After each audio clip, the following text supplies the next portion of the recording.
গল্পকথন by Kallol চ্যানেলে আজকে আপনাদের জন্য আছে হুমায়ুন আহমেদের উপন্যাস অপেক্ষা। অপেক্ষা উপন্যাসটি প্রথম প্রকাশিত হয় 1997 সালের ডিসেম্বর মাসে আফসার ব্রাদার্স থেকে। লেখক উপন্যাসটি উৎসর্গ করেছেন বিশিষ্ট নজরুল সঙ্গীত শিল্পী গানের পাখি ফিরোজা বেগমকে। এই বইটির জন্য অনেকেই অনুরোধ করেছিলেন, ইন্ডিভিজুয়ালি তাদের প্রত্যেকের নাম আসলে বলা সম্ভব হচ্ছে না, সেজন্য আন্তরিকভাবে দুঃখিত। আশা করছি উপন্যাসটি আপনাদের সবার ভালো লাগবে।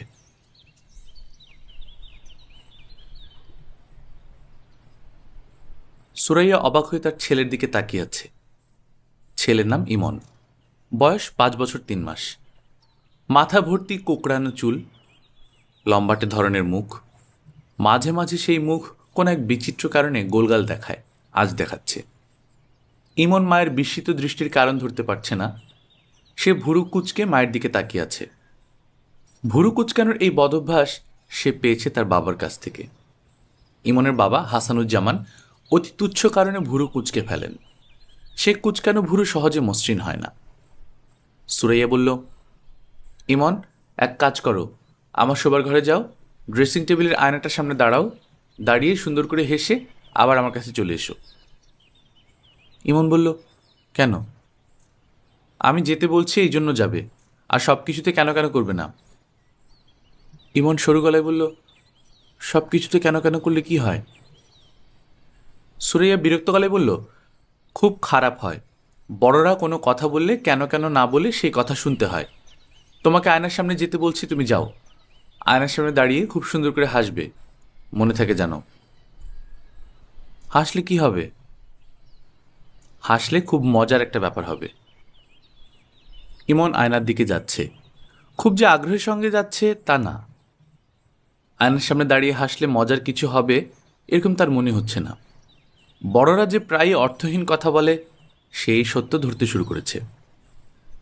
ইমন আয়নার সামনে গেল, ঠোঁট টিপে ভুরু কুঁচকে নিজের দিকে তাকিয়ে রইল। মা হাসতে বলেছেন, না হাসলে মজার কিছু ঘটবে না। কাজেই সে সামান্য হাসল, এত সামান্য যে ঠোঁট পর্যন্ত ফাঁক হলো না। মজার কিছু ঘটল না, ঘটবে না তা সে জানত। বড়রা ছোটদের ভোলানোর জন্য মিথ্যা কথাও বলে। ইমন আয়নার সামনে থেকে সরে গেল, রওনা হলো তার দাদির ঘরের দিকে। মিথ্যা কথা বলায় মার কাছে তার এখন আর যেতে ইচ্ছা করছে না। সে ঠিক করলো মায়ের সামনে দিয়েই সে দাদির ঘরে যাবে, তবে মার দিকে ফিরে তাকাবে না। শুধু শুধু আয়নার সামনে দাঁড় করানো নয়, মার উপর তার রাগ লাগছে। সুরাইয়া মিথ্যা কথা বলেনি। ইমন যদি আয়নার সামনে দাঁড়িয়ে হাসতো তাহলে সত্যি মজার একটা ব্যাপার ঘটত। ইমন দেখতে পেত তার সামনের পাটির একটা দাঁত পড়ে গেছে। সামনের দাঁত একটা পড়ে যাওয়ার জন্য তার চেহারা গেছে পাল্টে, তাকে চেনা যাচ্ছে না। সুরাইয়া আগ্রহ নিয়ে বারান্দা অপেক্ষা করছে। এই বুঝি ছেলের বিকট চিৎকার শোনা যাবে, মা আমার দাঁত পড়ে গেছে। সেরকম কিছুই হলো না। ছেলেকে গম্ভীর ভঙ্গিতে বারান্দায় আসতে দেখা গেল। মার সামনে দিয়ে সে যাচ্ছে, অথচ তার দিকে ফিরে তাকাচ্ছে না।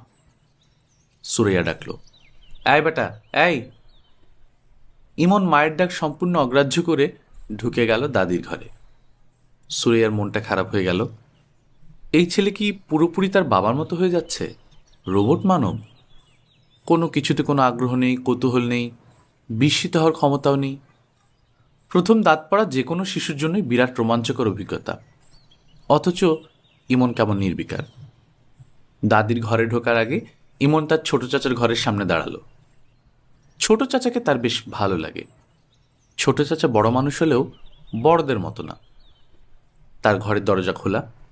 তিনি ইমনকে দেখে ডাকলেন, এই যে মিস্টার স্ট্রংম্যান, শুনে যা। ইমনের তখন ঘরে ঢুকতে ইচ্ছে করল না। সে রওনা হলো দাদির ঘরের দিকে।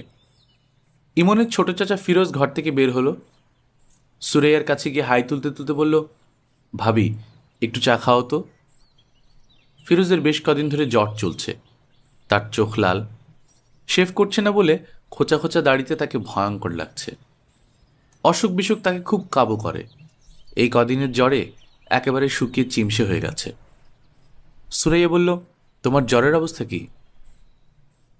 জ্বরের অবস্থা জানি না ভাবি, আমার জল বসন্ত হয়েছে বলে মনে হচ্ছে। শরীরে গোটা গোটা কি কি যেন উঠছে। বলো কি, চিকেন পক্স হয়েছে? ফিরোজ হাসি মুখে বলল, হয়েছে। এবং আমি একটা অত্যন্ত গুরুত্বপূর্ণ সিদ্ধান্ত নিয়েছি, সেটাও জলবসন্তের মতোই ভয়াবহ। আমি এমএ পরীক্ষা দিচ্ছি না ভাবি। ড্রপ দিচ্ছ? ড্রপ না, পড়াশোনার পাঠ শেষ করে দিলাম। এমএ পাস বেকার শুনতে খুব খারাপ লাগে, বিএ পাস বেকার শুনতে খুব একটা খারাপ লাগে না। শখানেক টাকা দিতে পারবে ভাবি? দিতে পারলে দাও। অসুখ নিয়ে কোথায় বেরোবে? ফিরোজ গম্ভীর মুখে বলল, সব বন্ধু বান্ধবের বাসে যাব, এমএ পরীক্ষা যে দিচ্ছি না সেই খবরটা দিতে হবে, আর একই সাথে জলবসন্তের জীবাণু ডিস্ট্রিবিউট করে আসব। ওরা বুঝবে কত ধানে কত চাল। ভাবি শোনো, চা যে আনবে শুধু liquor, no milk no sugar. আচ্ছা থাক, চা লাগবে না। লাগবে না কেন? চা খাবো ভেবেই কেমন বমি বমি লাগছে। চায়ের বদলে টাকা দাও। 100 না পারলে 50, 50 না পারলে 20তেও চলবে। সুরেয়া শান্ত গলায় বলল, টাকা আমি দিচ্ছি, তুমি আমার কথা শোনো, কোথাও বের হয়ে না, শুয়ে রেস্ট নাও। কয়েকদিন আগে জন্ডিস থেকে উঠেছ। ফিরোজ শোবার ঘরের দিকে চলে গেল। বিছানায় শুয়ে থাকার জন্য গেল না, কাপড় বদলাবার জন্য গেল। 4 দিন ঘরে থেকে থেকে তার দম বন্ধ হয়ে আসছে। নিঃশ্বাস ফেলার জন্য তাকে বাইরে যেতেই হবে। জলবসন্তের জীবাণু ডিস্ট্রিবিউশনের ব্যাপারেও সে রসিকতা করছে না। সে আসলেই ঠিক করে রেখেছে সব বন্ধু বান্ধবের সঙ্গে দেখা করবে, যতদূর সম্ভব ঘষাঘষি করে আসবে। আকলিমা বেগমের ঘর থেকে তার এবং ইমনের হাসি শব্দ আসছে। ইমন হাসতে হাসতে প্রায় ভেঙে পড়ে যাচ্ছে, হেঁচকির মতো উঠছে। সুরাইয়া ভুরু কুচকে ফেলল। তার কোনো কথাই তো ছেলে এমন করে হাসে না। শাশুড়ির ঘরে এমন কি ঘটল যে হাসতে হাসতে ছেলের হেঁচকি উঠে গেল? বাচ্চারা বাচ্চাদের সঙ্গ পছন্দ করে, 70 বছরের একজন বৃদ্ধার সঙ্গ তারা তো পছন্দ হবে কেন? সুরাইয়ার সবচেয়ে যেখানে আপত্তি তা হচ্ছে ছেলে তার দাদির সঙ্গে থেকে থেকে গ্রাম্য কথা শিখে যাচ্ছে। আকলিমা বেগম বিশুদ্ধ নেত্রকোনার ভাষায় কথা বলেন। বিসু নাইন্না বাউদে, অর্থাৎ পাখা এনে বাতাস কর, এই জাতীয় অদ্ভুত ভাষা। শিশুরা অদ্ভুত ভাষাটাই সহজে গ্রহণ করে। ইমন এরই মধ্যে তার দাদির কাছ থেকে বিকট বিকট কিছু শব্দ শিখেছে। খুব স্বাভাবিকভাবেই সে শব্দগুলি বলে। সুরাইয়া আতঙ্কে অস্থির হয়। এই তো কয়েকদিন আগে ইমন খুব স্বাভাবিকভাবে তাকে বলল, ব্যথা করছে। সুরাইয়া বলল, কোথায় ব্যথা করে, পেটে? ইমন বলল, না পেটে না। তাহলে কোথায়? ইমন ভুরু কুচকে বলল, পুন্দে ব্যথা। সুরাইয়া হতভম্ব। পুন্দে ব্যথা মানে কি? এটা কোন ধরনের ভাষা? সুরাইয়া প্রায় কেঁদে ফেলার উপক্রম করল। এই ছেলে কী সব ভাষা শিখছে? ইমন সরু চেক করে মার দিকে তাকিয়েছে। তার কোথাও কোনো ব্যথা নেই। সে নতুন একটি শব্দ শিখেছে, মার উপর সেই শব্দের প্রভাব লক্ষ্য করেছে, বুঝতে পারছে ভয়াবহ প্রভাব। কাজে এই শব্দটাকে আরও ব্যবহার করতে হবে। সুরাইয়া শাশুড়িকে এইসব নিয়ে খুব একটা কিছু বলতে পারছে না। তিনি যদি স্থায়ীভাবে তাদের সঙ্গে থাকতেন তাহলে অবশ্যই বলতো সুরাইয়া। তিনি প্রতি বছর মাসখানেকের জন্য ছেলের কাছে থাকতে আসেন। সম্মানিত একজন অতিথিকে নিশ্চয়ই মুখের উপর বলা যায় না, আপনি আমার ছেলেকে আজে বাজে ভাষা শেখাবেন না।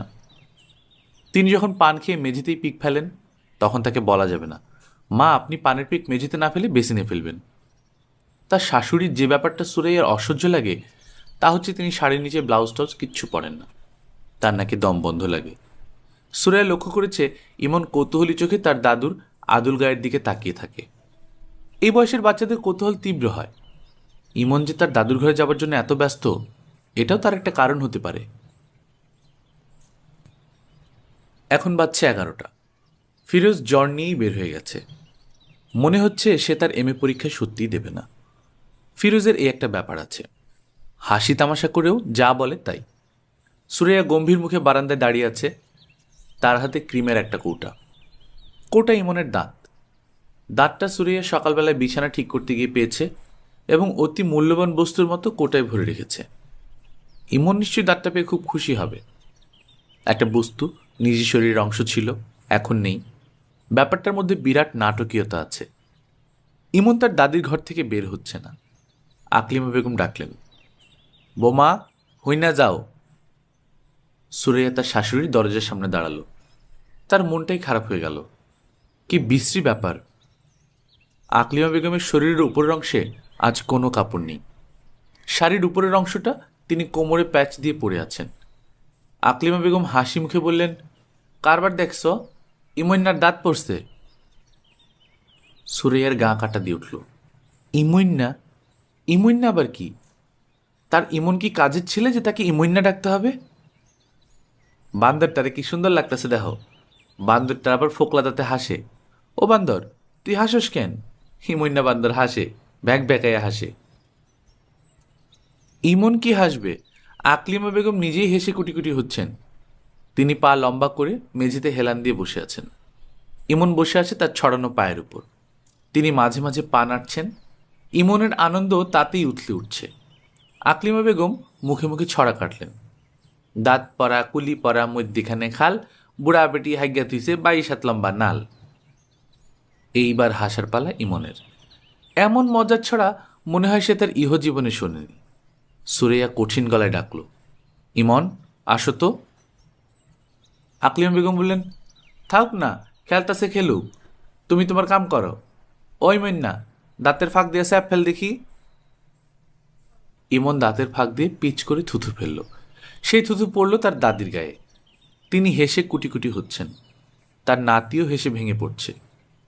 আনন্দের যেন আজ বান ডেকেছে। সুরাইয়া তাকালো ছেলের দিকে। ছেলে চোখ বড় বড় করে মাকে দেখছে। সুরাইয়ার বুকের ভেতরটা হঠাৎ মোচড় দিয়ে উঠল।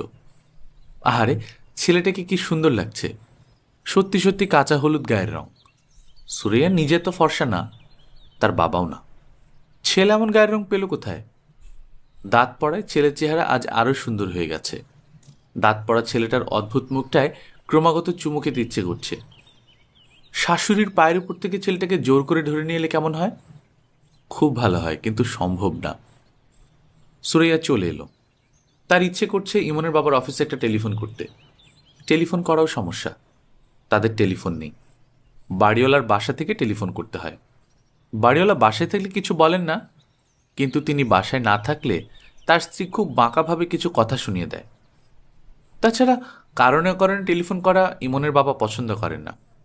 হাসানুজ্জামান অনেকবার বলেছে, এক্সট্রিম ইমার্জেন্সি ছাড়া টেলিফোন করবে না। আমার টেবিলে টেলিফোন থাকে না, বড় সাহেবের টেবিলে থাকে। ওনার সামনে এসে কথা বলতে হয়, উনি মুখের দিকে তাকিয়ে থাকেন, খুব অস্বস্তি লাগে। টেলিফোনের ইমনের বাবার সঙ্গে কথা বলতে সুরাইয়ার খুব ভালো লাগে। তার গলাটা টেলিফোনে সম্পূর্ণ অন্যরকম শোনায়, খুব আন্তরিক লাগে। মনে হয় গম্ভীর ধরনের একটা মানুষ মায়া মায়া গলায় কথা বলছে। সুরাইয়ার একটা ছেলে মানুষের স্বপ্ন হচ্ছে কোনো একদিন তাদের টেলিফোন আসবে এবং সে তখন রোজ 1 ঘন্টা করে ইমনের বাবার সঙ্গে কথা বলবে। মানুষটা বিরক্ত হোক রাগ হোক কিছুই আসে যায় না, সে কথা বলবেই। ছেলে দাঁত পড়ে যাওয়া নিশ্চয়ই কোনো এক্সট্রিম এমার্জেন্সি না।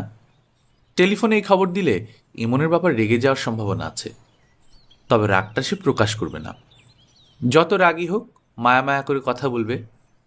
ফিরোজের জলবসন্ত একটা দেবার মতো খবর। সে এমএ পরীক্ষা দেবে না এটাও বলা যেতে পারে। অনেক কিছুই তো আছে বলার মতো। অবশ্য আরেকটা গুরুত্বপূর্ণ খবর আছে, সেই খবরটা টেলিফোনে দেয়া যাবে না। সব খবরকে আর টেলিফোনে দেয়া যায়? সুরিয়া টেলিফোন করাই ঠিক করলো। ভারী এবং গম্ভীর গলার এক ভদ্রলোক টেলিফোন ধরলেন। কাকে চাই? এমনভাবে বললেন যেন কাউকে চাওয়াটা শাস্তিযোগ্য অপরাধ। সুরাইয়া হকচকিয়ে গিয়ে বোকার মতো বলল, দয়া করে ইমনের বাবাকে দিন। ইমনের বাবার নামটা জানতে পারি? সুরাইয়া লজ্জিত গলায় নাম বলল। ভদ্রলোক বললেন, আপনি ধরে থাকুন, লাইন ট্রান্সফার করে দিচ্ছি। তারপর সঙ্গে সঙ্গে ইমনের বাবা মায়া মায়া গলায় বলল, কে সুরাইয়া, কেমন আছো? সুরাইয়ার এত ভালো লাগলো যে চোখে প্রায় পানি এসে গেল। সে বোকার মতো বলে বসল, তুমি আসছো না কেন এখনো? অফিস ছুটি হোক তারপরে আসবো। শোনো, ইমনের দাঁত পড়ে গেছে, উপরের পাটির দাঁত। তাকে যে কি অদ্ভুত দেখাচ্ছে। তার কি দাঁত পড়ার মতো বয়স হয়েছে? 6 বছরে দাঁত পড়ে, ওর 5 বছর 3 মাস। ও আচ্ছা। তোমার ভাইয়ের গায়ে গোটা গোটা কি যেন উঠেছে। ওর ধারণা জলবসন্ত, সে জলবসন্ত নিয়েই বাইরে গেছে। ও আচ্ছা। আমাকে বলছিল সে এমএ পরীক্ষা দেবে না। নিশ্চয়ই ঠাট্টা করেছে। আমার কাছে কিন্তু ঠাট্টা বলে মনে হয়নি। আচ্ছা শোনো, এই যে হঠাৎ টেলিফোন করলাম, রাগ করনি তো? না, রাগ করবো কেন? টেলিফোন করা তো কোনো ক্রাইম না। তোমার বড় সাহেব, উনি কি তোমার দিকে তাকিয়ে আছেন? উনি তাকিয়ে থাকবেন কেন? টেলিফোন তো আমার টেবিলে। আমাকে টেলিফোন দিয়েছে। বলো কি, কবে দিয়েছে? গত সপ্তাহে। ডিরেক্ট লাইন না, পিএক্স লাইন। গত সপ্তাহে টেলিফোন দিয়েছে, তুমি আমাকে বলনি কেন? এটা কি বলার মতো কোনো ব্যাপার? অবশ্যই বলার মতো ব্যাপার। আশ্চর্য, তুমি এরকম কেন? আমাকে কিছুই বলো না। আচ্ছা শোনো, তুমি আমাকে ফোনে একটা কার্ড করিয়ে দিবে। আমি রোজ তোমাকে টেলিফোন করব। সুরিয়া শুনল ইমনের বাবা হাসছে। আজ কিন্তু তোমার সঙ্গে অনেকক্ষণ কথা বলবো, তোমার কাজ থাকুক আর যাই থাকুক। সুরিয়া, আজ 4টার সময় আমাদের একটা মিটিং আছে। আমাকে সেই মিটিংয়ের ফাইল তৈরি করতে হবে 3টার মধ্যে। কাজেই তোমাকে টেলিফোন রাখতে হবে। সুরিয়া দুঃখিত গলায় বলল, ও আচ্ছা। আমি এক কাজ করি, আজ সকাল সকাল চলে আসি, তারপর কোন একটা স্টুডিওতে নিয়ে গিয়ে এমন একটা ছবি তুলে রাখি। বড় হয়ে দেখলে মজা পাবে। আচ্ছা। সুরিয়া, রাখি। ইমনের বাবা টেলিফোন রেখে দিল। সুরিয়া তারপরেও বেশ কিছু সময় ধরে টেলিফোন কানে ধরে রাখল। পোঁপো শব্দ হচ্ছে। শব্দটা শুনতে এমন খারাপ লাগছে। আর কাউকে টেলিফোন করা যায়? ছেলের দাঁত পড়েছে, এই খবরটা নিশ্চয়ই অন্যকে দেবার মতো খবর। বড় ভাইজানকে খবরটা দেবে? সুরিয়া মনস্থির করতে পারছে না। তার বড় ভাই জামিলুর রহমান শুকনা ধরনের মানুষ, নিজের ব্যবসা ছাড়া অন্য কিছুই বোঝেন না। তিনি কোনো কিছুতে বিরক্তও হন না, আনন্দিতও হন না। সুরিয়া ভাইজানের বাড়িতে ফোন করল। জামিলুর রহমান টেলিফোন ধরলেন এবং গম্ভীর গলায় হ্যালো বলার বদলে বললেন, কে? সুরাইয়া বলল, ভাইজান, আমি সুরাইয়া। কি ব্যাপার? না কিছু না, এমনি খবর নেওয়ার জন্য টেলিফোন করলাম। আপনারা ভালো আছেন? হ্যাঁ। ভাবি, ভাবি ভালো আছেন? হ্যাঁ। ইমনের আজ একটা দাঁত পড়েছে। ও আচ্ছা। মিতুর কি দাঁত পড়েছে? মিতুর বয়স তো ইমনের কাছাকাছি। ইমনের 2 মাসের ছোট। মিতুর দাঁত পড়েনি? জানি না তো। আপনার শরীর ভালো আছে ভাইজান? হুম। হজমের যে সমস্যা ছিল মিটেছে? না, আছে। সুরাইয়া, এখন রাখি। আমাকে একটু পুরন ঢাকায় যেতে হবে। তোর একদিন চলে আসিস। জামাইকে নিয়ে আসিস। তোর শাশুড়িকেও নিয়ে আসিস। সুরাইয়া কিছু বলার আগেই তিনি টেলিফোন রেখে দিলেন। সুরাইয়া তারপরে টেলিফোন কানে দিয়ে রাখল। পোঁপো শব্দ হচ্ছে, মন খারাপ করা শব্দ। তারপরেও কেন যেন এখন শব্দটা শুনতে ভালো লাগছে। মানুষের জীবনে এক একটা দিন এক এক রকম হয়ে আসে। কোনো কোনো দিনে মন খারাপ হবার মতো ব্যাপার ঘটলেও মন খারাপ হয় না, মন ভালো হয়ে যায়। আজ মনে হয় সেরকম একটা দিন। ব্যাপারটা কি? রাত 11টা বাজে, ইমনের বাবা এখনো আসছে না। সুরিয়া প্রাণপণে চেষ্টা করছে দুশ্চিন্তা না করতে। যেদিন সকাল সকাল বাড়ি ফেরার কথা থাকে সেদিন দেরি হয়, এটা জানা কথা। তার কোনো বন্ধু হয়তো তাকে ধরে বাসায় নিয়ে গেছে, তার ছেলের জন্মদিন কিংবা এই জাতীয় কিছু। রাতে না খাইয়ে ছাড়বে না। খাওয়া দাওয়া শেষ করে গল্প করতে করতে দেরি হচ্ছে। সুরাইয়া বারান্দায় হাঁটাহাঁটি করছে। একবার ফিরোজের ঘরে উকি দিল। ফিরোজও ফেরেনি। তাকে নিয়ে দুশ্চিন্তা করার কিছুই নেই। সে প্রায় রাত বিরেতে বাড়ি ফেরে। একবার ফিরেছিল রাত 3টায়। কিন্তু ইমনের বাবা তো কখনো এত দেরি করে না। সত্যিকারই কোনো বিপদ হয়নি তো? বড় শহরের বিপদগুলি হয় বড় বড়, কোনো কারণ ছাড়াই হঠাৎ গণ্ডগোল লেগে যায়। গাড়ি কাঁচ ভাঙা হতে থাকে, ককটেল ফুটতে থাকে। একসময় পুলিশের গাড়ি আসে। বেশিরভাগ সময়ই পুলিশরা গাড়ি থেকে নামে না। যদি নামে তাহলে নিরীহ মানুষ যারা সাতেও নেই পাঁচেও নেই তাদের দিকে হুঙ্কার দিয়ে ছুটে যায়, লাঠি পেটা করে, মাথা ফাটিয়ে দেয়। যেদিন কোনো গণ্ডগোল থাকে না শহরে, সেদিন ফুটপাতে ট্রাক উঠে পড়ে। এই অদ্ভুত শহরে নিশ্চিন্ত হয়ে ফুটপাত দিয়েও হাঁটার উপায় নেই। আজ কি শহরে কোনো গণ্ডগোল হচ্ছে? পত্রিকায় তো কিছু লিখেনি। পত্রিকাটা অবশ্য সুরিয়ার ভালো মতো পড়া হয়নি। এখন বারান্দায় বসে পত্রিকাটা পড়া যায়, এতে সময়টা কাটবে। সুরিয়ার কেন জানি মনে হচ্ছে রাত 12টা বাজার সঙ্গে সঙ্গেই ইমনের বাবা আসবে। তার আবার যা মনে হয় তাই হয়। সুরিয়া পত্রিকা নিয়ে বসল। রাত 12টা 5 পর্যন্ত সে পত্রিকা পড়ল। কেউ এলো না। সুরাইয়ার বমি বমি লাগছে। এই বমি উদ্বেগজনিত বমি না, এর কারণ ভিন্ন। তার শরীরে আরও একজন মানুষ বাস করছে, সে তার অস্তিত্ব জানান দিচ্ছে। মানুষটার কথা হাসানকে এখনো বলা হয়নি। আজ বলে ফেললে কেমন হয়? শুধু তার শাশুড়ি জানেন। ছেলের বাড়িতে পা দেওয়ার কিছুক্ষণের মধ্যেই তিনি নিচু গলায় বললেন, ও বউ, তোমার কয় মাস? সুরাইয়া হতভম্ব। তার মাত্র 3 মাস চলছে, কারো কিছু বোঝার কথাই না।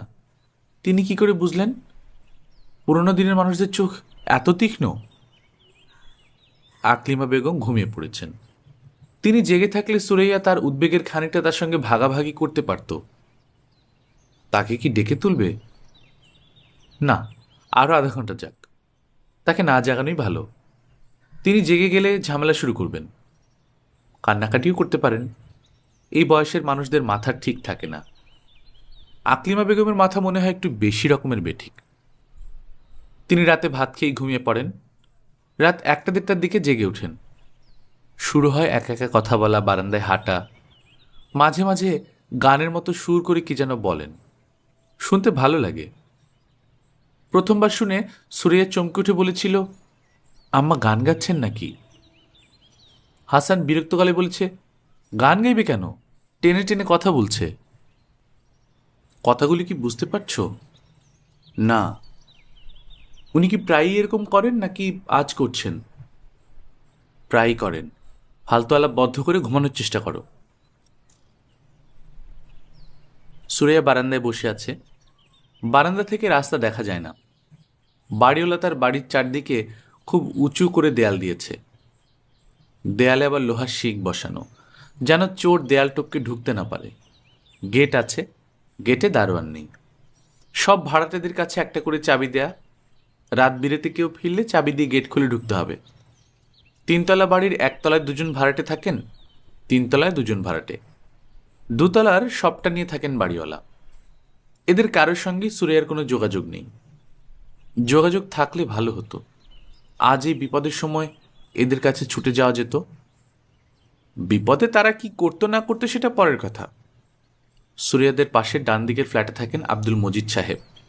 বেটে খাটো মানুষ, গাট্টা গোট্টা চেহারা, মুখে সব সময় পান। সকালে যখন ব্রিফকেস হাতে বের হন তখন ভুর ভুর করে জর্দার গন্ধ পাওয়া যায়।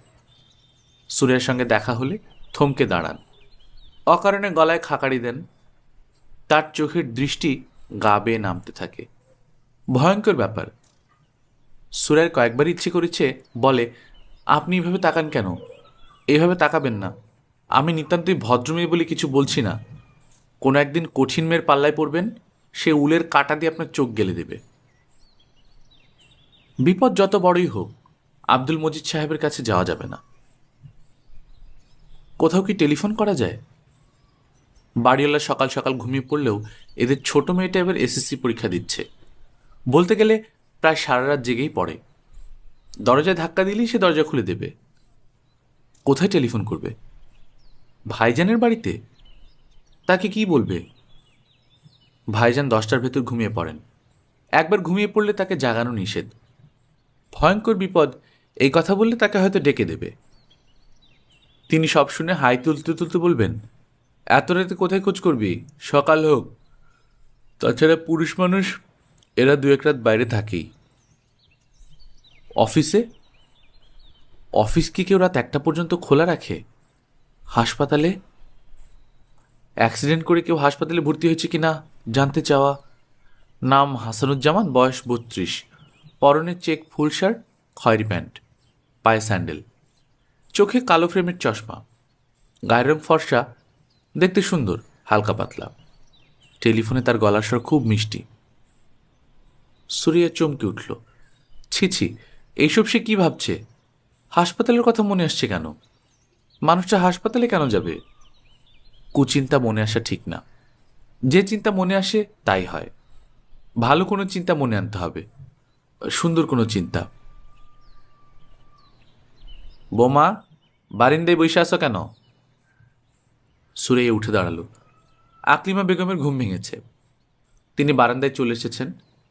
বাকি রাতটা বারান্দায় হাঁটাহাঁটি করে এবং গান গেয়ে কাটাবেন।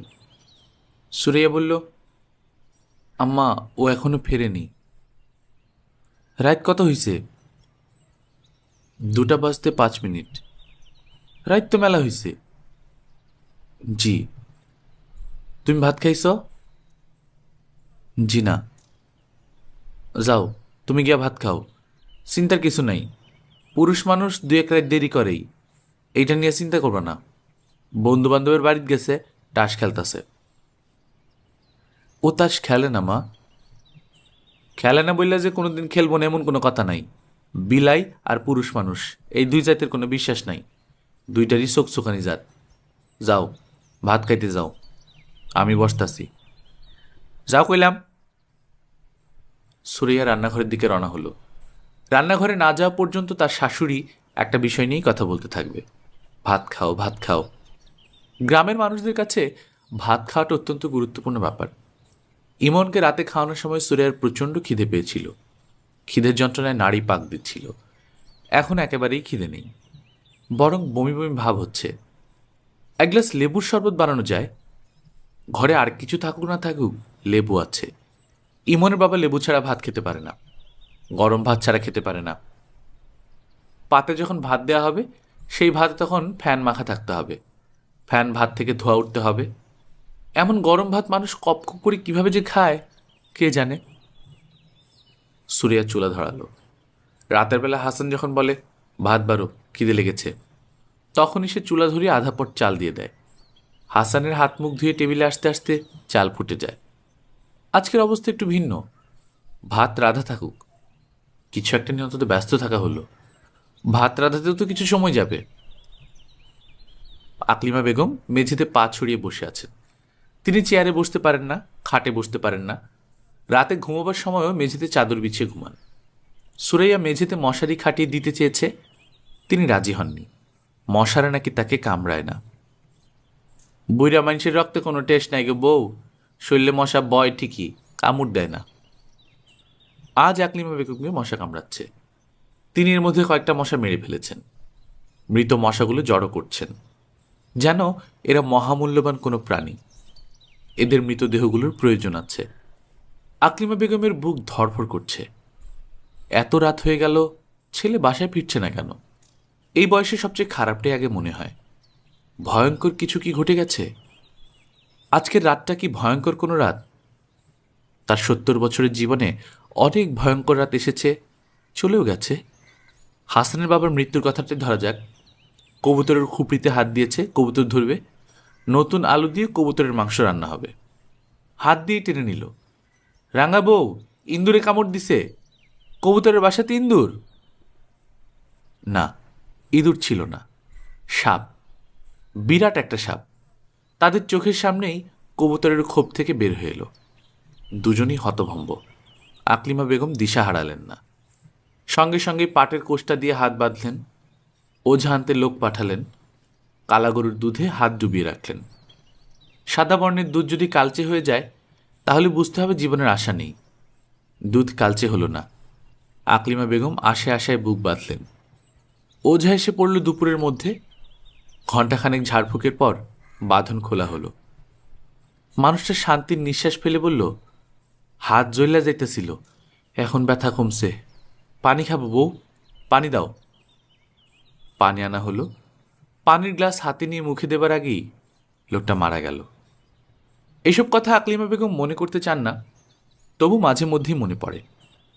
লোকটা পানি খেয়ে মরতে পারল না, ভরা গ্লাস হাতে নিয়ে ধরফর করে মরে গেল। এই দুঃখ কম কি?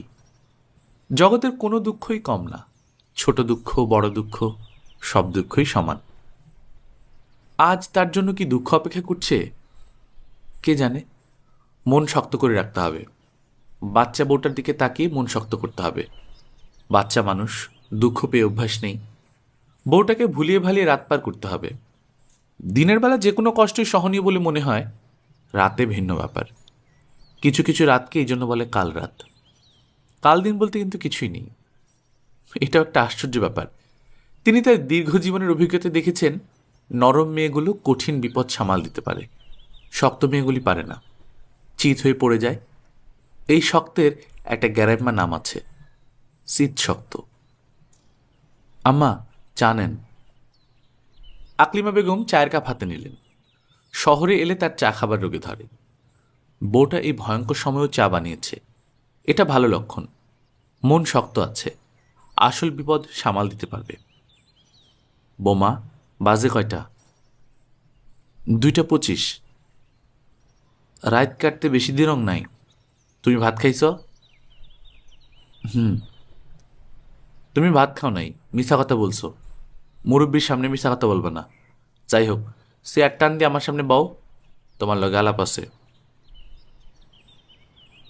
সুরিয়া চেয়ার টেনে বসল, কেন যেন তার হাত পা ঠান্ডা হয়ে আসছে।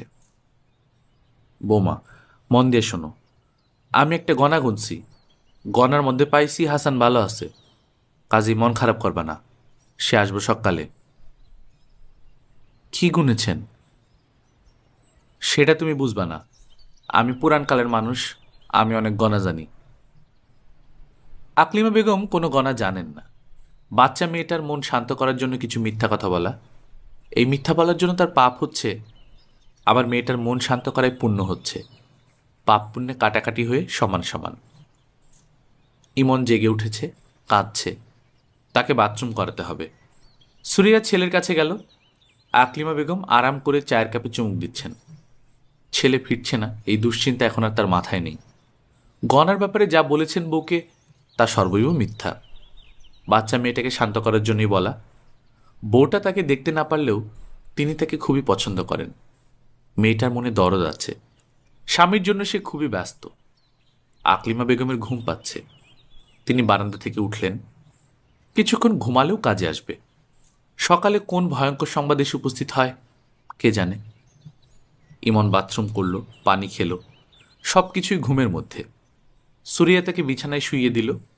ঘুমের মধ্যেই সে বিড়বিড় করে কথা বলছে, আবার মাঝে মাঝে দাঁত কটকট করছে। পেটে কৃমি হয়েছে কিনা কে জানে। যেভাবে চিনি খায়, পেটে কৃমি হওয়া বিচিত্র না। সুরিয়া ক্লান্ত গলায় ডাকল, বাবু, ও বাবু। ইমন ঘুমের মধ্যে বলল, কি? তোমার বাবা এখনো আসছে না কেন গো বাবু? আমার খুব অস্থির লাগছে গো সোনা। আর তখনই বারান্দায় রাখা পানির বালতি থেকে পায়ে পানি ঢালার শব্দ হলো। এই শব্দ সুরিয়ার পরিচিত শব্দ। ইমনের বাবা বাইরে থেকে এসে প্রথম যে কাজটা করে, বালতি থেকে পানি নিয়ে পায়ে ঢালে। তার জন্য বালতি ভর্তি পানি এবং একটা মগ বারান্দায় রাখা থাকে। সুরিয়ার শরীর ঝিমঝিম করছে। ছুটে গিয়ে যে দেখবে সেই শক্তিও তার নেই। বারান্দায় যেতে ভয় লাগছে। গিয়ে যদি দেখে সে না, ইমনের দাদি নামাজের অজু করছেন। রাত বিরাতে অজু করার অভ্যাস আছে তার। নামাজের জন্য অজু করবেন, তারপর নামাজ পড়তে ভুলে যাবেন। সুরাইয়া উঠল, বারান্দায় এসে দাঁড়ালো। ইমনের বাবা না, ফিরোজ বালতি থেকে পানি নিয়ে পায়ে ঢালছে। ফিরোজ বলল, কি হয়েছে ভাবি, এভাবে তাকিয়ে আছো কেন? সুরিয়া জবাব দিতে পারল না। তার মাথা ঘুরে উঠল। সে হাত বাড়িয়ে দেয়াল ধরতে চেষ্টা করলো, কিন্তু পারল না। ফিরোজ ছুটে এসে ধরে ফেলার আগেই মেঝেতে পড়ে গেল। ইদানিং ফিরোজের একটা সমস্যা হচ্ছে, রিকশায় চড়তে পারে না। রিকশায় চড়লেই মনে হয় কাত হয়ে রিকশা পড়ে যাবে। সে ছিটকে পড়বে রিকশা থেকে। তাকে রাস্তা থেকে টেনে তোলার আগেই পেছনে সমগ্র বাংলাদেশ 7 টন লেখা একটা ঘাতক ট্রাক তাকে চাপা দিয়ে চলে যাবে। মৃত্যুর আগ মুহূর্তে সে পটপট জাতীয় মুড়ি ভাজার মতো শব্দ শুনবে। শব্দটা ট্রাকের চাকার নিচে তার মাথার খুলি ভাঙার শব্দ। মৃত্যুর আগের মুহূর্তে যে গন্ধ তার নাকে ঢুকবে, সেটা হলো পেট্রোলের গন্ধ এবং ট্রাকের চাকার গন্ধ। শেষ দৃশ্য হিসেবে সে দেখবে ট্রাকের মাডগার্ড। ফিরোজ বুঝতে পারছে তার মানসিক কিছু সমস্যা হচ্ছে। সমস্যাটা মনে হয় বাড়ছে। রিকশায় উঠেই সে সারাক্ষণ পেছন দিকে তাকিয়ে থাকে, এই বুঝি ট্রাক এলো। বিদেশে এ জাতীয় সমস্যা হলে লোকজন আতঙ্কে অস্থির হয়ে সাইকিয়াট্রিস্টের কাছে চলে যেত। বাংলাদেশে এর চেয়ে ভয়াবহ সমস্যা নিয়ে লোকজন সুস্থ স্বাভাবিক মানুষের মতো ঘোরাফেরা করছে, সে যেমন করছে। ফিরোজের ধারণা সে পুরোপুরি না হলেও অস্বাভাবিক একজন মানুষ, যে রিক্সা পছন্দ করে না, কিন্তু সারাদিনই রিক্সার উপর থাকে। রিক্সা ভাড়া করে ঘন্টা হিসেবে। সারাদিনের জন্য ভাড়া করলে সস্তা পাওয়া যায়। সূর্যোদয় থেকে সূর্যাস্ত পর্যন্ত 200 টাকা। দুপুরের খাবার, বিকেলের নাস্তা এবং মাঝে মাঝে চা, এটাই 200 টাকার বাইরে। এর মধ্যে বেশ কয়েকবার ফিরোজ সারাদিনের জন্য রিক্সা ভাড়া করেছে, আজও করেছে। গত কয়েক মাস ধরে তাকে বিচিত্র সব জায়গায় অদ্ভুত অদ্ভুত সব সময়ে যেতে হচ্ছে। আজ দুপুর 2টায় এক ভদ্রলোকের সঙ্গে সে দেখা করবে। ভদ্রলোকের নাম রকিব। তিনি নাকি থিওসফিক্যাল সোসাইটির সদস্য, বিখ্যাত মিডিয়াম। হারানো মানুষ সম্পর্কে অনেক কিছু বলতে পারেন। অনেকের অনেক হারানো ছেলেপুলে সম্পর্কে নির্ভুল সংবাদ দিয়েছেন। ভদ্রলোক ফ্রড না, কারণ তিনি টাকা পয়সা নেন না। তবে ফ্রড না হলেও বিরক্তিকর মানুষ তো বটেই। কয়েকদিন পরপর আসতে বলেন এবং অদ্ভুত অদ্ভুত সময় আসতে বলেন। দুপুর 2টা, বিকাল 3:30। ভদ্রলোক কথা বলতে পছন্দ করেন। সব কথাবার্তাই পরকাল, মন্ত্রতন্ত্র, ভূতপ্রেত এসব বিষয়ক। দুপুরবেলা ভূতপ্রেতের কথা শুনতে ভালো লাগে না। ফিরোজ গম্ভীর মুখে শুনে যায়।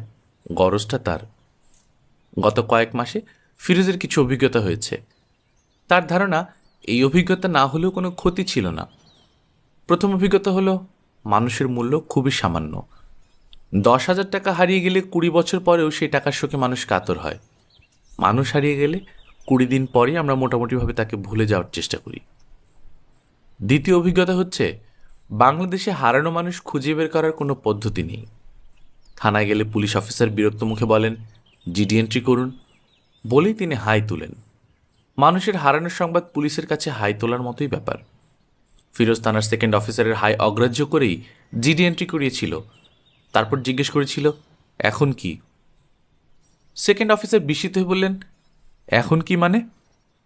জিডি এন্ট্রি তো করানো হলো, এখন আপনারা কি করবেন? আমরা অ্যাকশন নেব। কি অ্যাকশন নেবেন? কি অ্যাকশন নেব সেটা তো আমাদের ব্যাপার, আপনার কিছু না।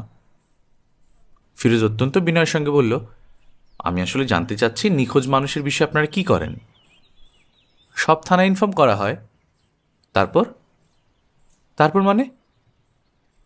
মানে সব থানায় আপনারা জানালেন, এখন থানাগুলি থেকে কি করা হয়? সেকেন্ড অফিসার বিরক্ত হয়ে বললেন, সত্যি কথা জানতে চান? কিছুই করা হয় না। কিছুই করা হয় না? কি করা হবে? আপনার কি ধারণা থানার স্টাফ হারিকেন জ্বালিয়ে আপনার ভাইকে খুঁজতে বেরোবে? খুন, ধর্ষণ, ডাকাতি দেখিয়ে এরা কুল পায় না, মানুষ খুঁজে বেড়াবে কখন? তাহলে মানুষ নিখোঁজ হলে আমরা থানায় খবর দিই কেন? রেকর্ডের জন্য দিই। একটা রেকর্ড থাকলো। থানার রেকর্ডের গুরুত্ব অনেক বেশি। এই রেকর্ড থেকে অনেক গুরুত্বপূর্ণ জিনিস বের হয়ে আসে।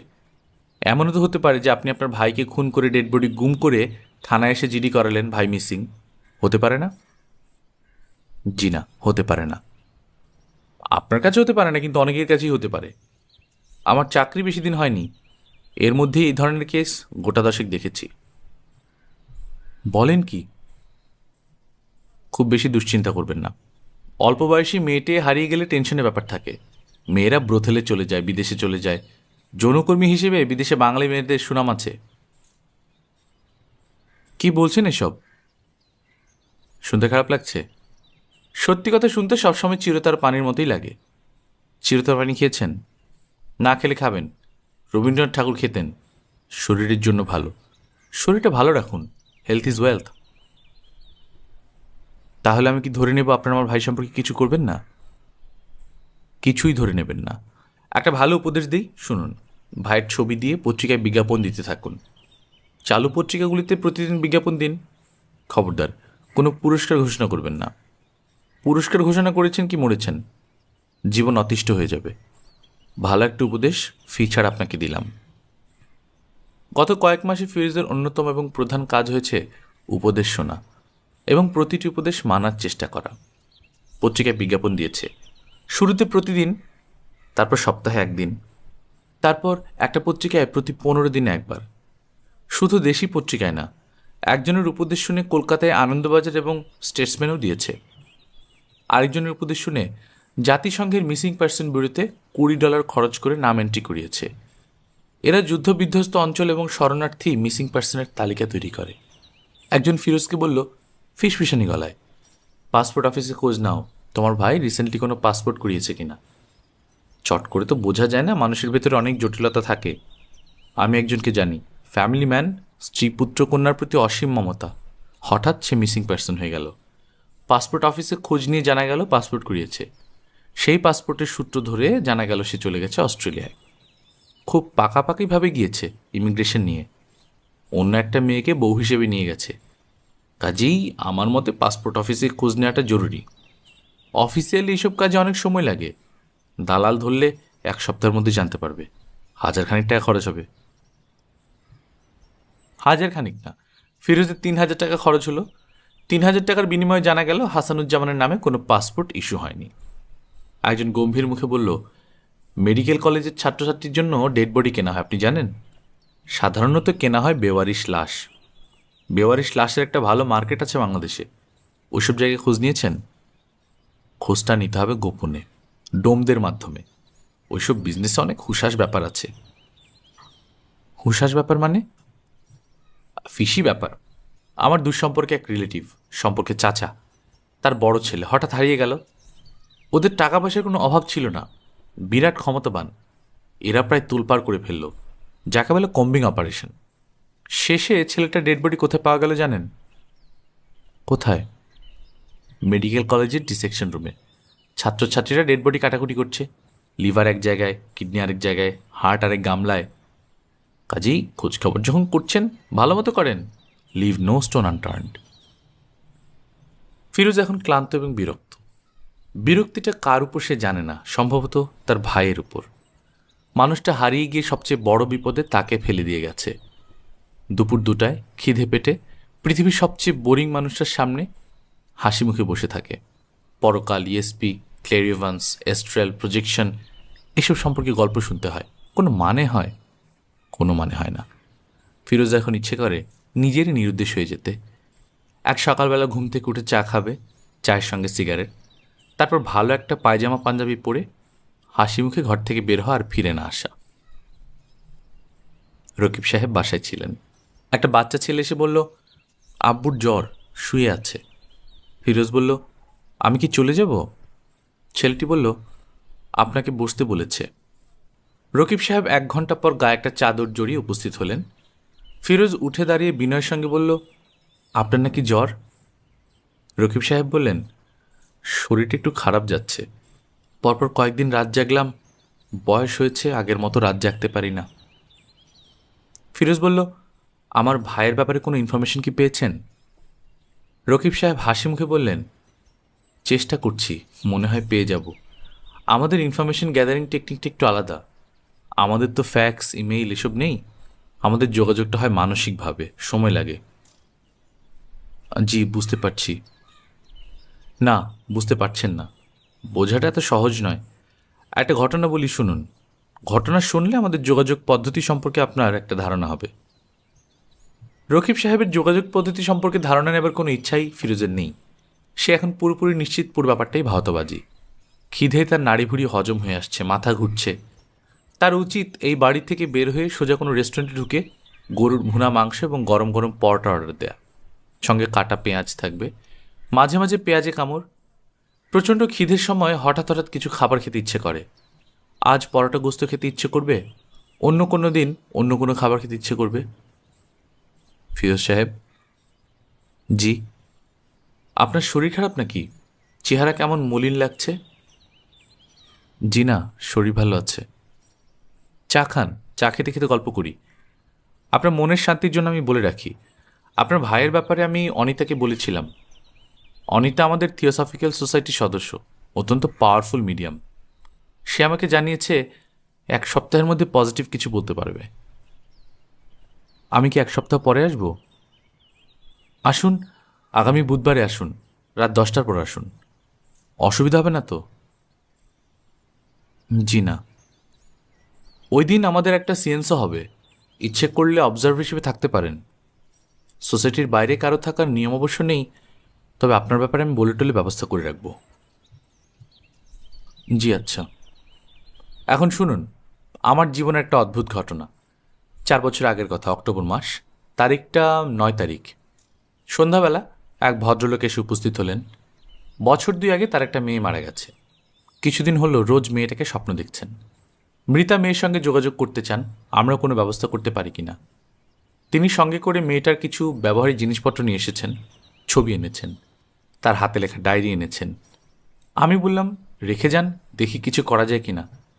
মৃত মানুষের আত্মাকে চক্রে আহ্বান করা কঠিন কিছু না, তবে অল্প বয়সে মারা গেলে সমস্যা হয়।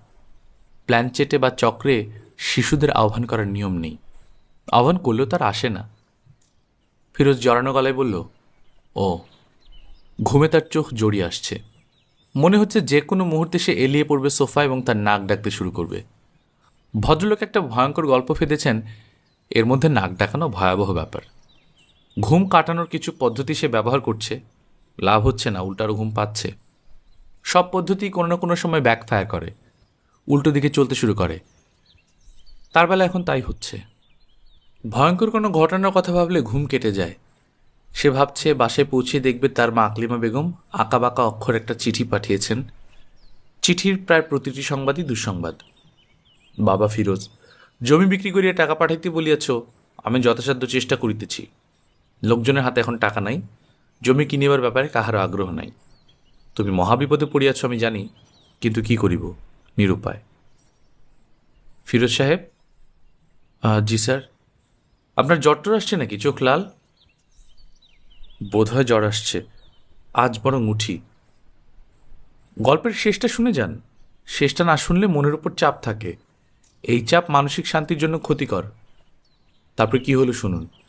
আমরা কয়েকটা সেন্স করলাম এবং প্রতিবারই রিডিং পেলাম মেয়েটা জীবিত, মৃত নয়। বুঝতে পারছেন ব্যাপারটা? জি। আমার নিজের ধারণা হলো আমরা কিছু ভুল করছি। আত্মার অনেকগুলো স্টেট থাকে, নানান স্তরে তাদের বাস। পৃথিবীর কাছাকাছি যারা থাকে তাদের চিন্তাভাবনা দেহধারীদের মতো।